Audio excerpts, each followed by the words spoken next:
Ngayong eleksyon 2013, asahan na raw na gagamitin ng mga kandidato sa pangangampanya ang internet, social media at maging ang text messaging.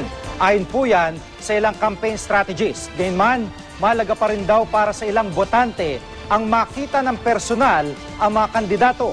May report si Lay Alvis. Pocholo sa Senado, mga kababayan, ating iboto para sa Senado, si Pocholo!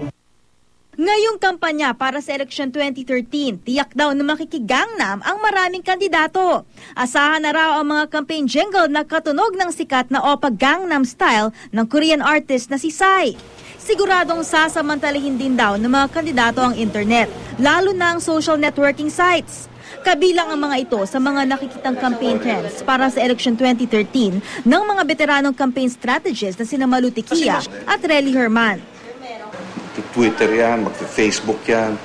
Noon, umaasa sila sa media para marating ang kanilang mensahe sa mga botante. With the advent of new gadgets, of new technology, nag-iba na ang labanan ngayon eh. Asahan na rin daw ang mga text blast.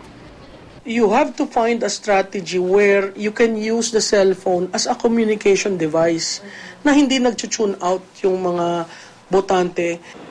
Pero kung noong nakaraang eleksyon 2010, maraming celebrity ang kinuhang endorser ng mga kandidato, ngayon daw dadalang na ang ganitong strategy. Nakita naman natin noong itong mga nakaraang mga halalan, hindi naman garantiya, hindi naman 100% sure na ang isang kandidatong inendorso ng isang kilala o popular na tao from the entertainment industry ay tiyak na mananalo.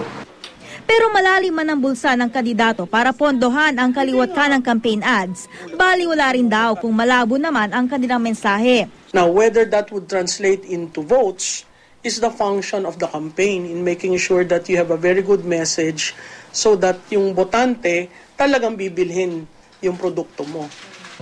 Sa mga nakalipas na dekada, masasabing mas matalino na raw ang mga botante ngayon. Hindi na basta-basta nabobola ng mabulaklak na salita. Sa halip, mas mapanuri na raw. Pag sinabi mong totoo kang tumulong sa tao in terms of trabaho, tinitingnan ng tao, ilan na ba ang napapunta mo sa trabaho? Ano ba talagang trabaho yan?